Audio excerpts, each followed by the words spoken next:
ছেলের আশীর্বাদের নিয়ম সেরে আমরা খাওয়া দাওয়া করে একটু রেস্ট করে আবার আরেকটি নিয়মের পর্বতে চলে আসছি। এইখানে হচ্ছে দুটো থালা সাজানো হয়, পানের থালা, আর দুটো ছোট ছোট বাটিতে চন্দন ঘষে দেওয়া হয় দুই পক্ষের জন্য, বরপক্ষ এবং কন্যাপক্ষ। বরপক্ষ কন্যাপক্ষকে দিবে চন্দনের ফোঁটা, আর কন্যাপক্ষ বরপক্ষকেও দিবে চন্দনের ফোঁটা। তো এই করে দুই পক্ষের মধ্যে একটা মধুর আত্মীয় সম্পর্ক শুরু হয়।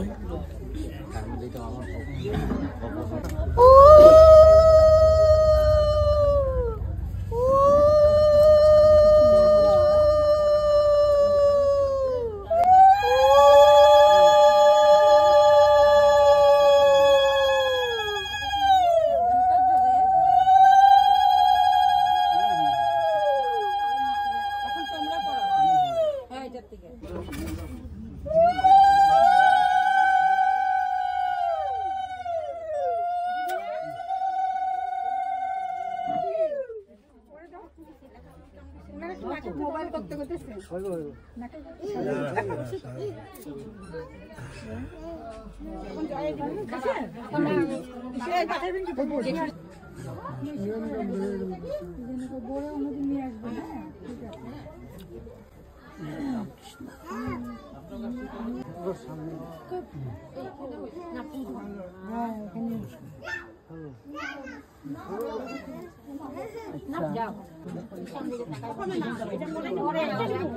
এটা আমরা এসে করে হোয়াটসঅ্যাপ করে দিই। সুন্দর লাইন করানো ভিডিওটা করি। এখন এখানে বাকিপত্র নিয়ম শেষ হলো, এবার আমাদের কাজ শেষ এখানে।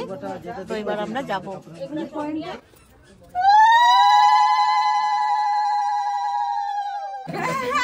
কত গুজে অনেক অনেক এত নি কি বলবা, তারপরে গিয়া এত কাকি শাশুড়ি, এত জেঠি শাশুড়ি।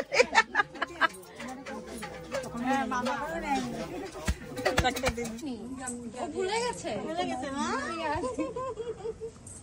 তোমাদের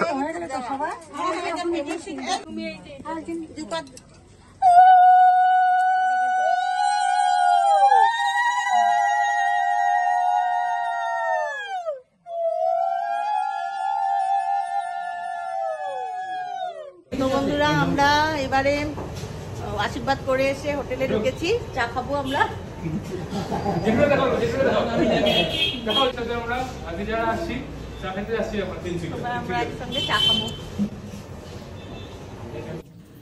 এবার ভাদই পাঁচালি পৌঁছে গেছি মেয়ের বাড়ি।